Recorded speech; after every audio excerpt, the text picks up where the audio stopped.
Siya nga, na-stuck ako. Hindi ko napansin, malalim pala. Magpipicture lang sana ako dyan. Diyan kasi ako nagpipicture pagka ano eh. Pagka summer eh, no? Na-stuck ako. Yan, picture pa more. Buti na lang kasabay ko si Sam. Ayan siya, oh. Ihilayin niya ako nang matesting namin yung ano, nang matesting namin yung winch ko.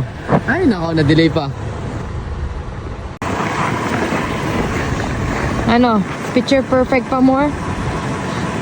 Gusto pa niya magka-picture doon.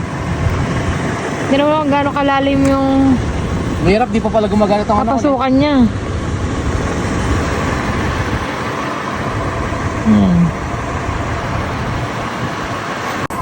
Ano? Kamahal-mahal pa mo niyan.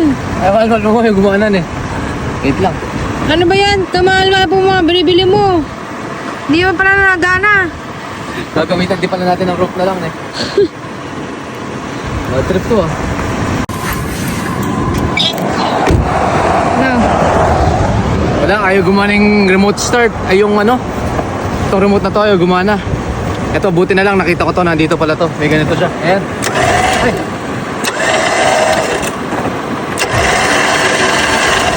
Wait lang, na-stop.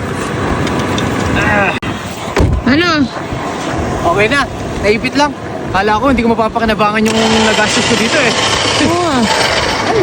Magkano na yan? Magkano na yan? Ay, nakakandaan. Naipit na naman yata, wait lang. Easy.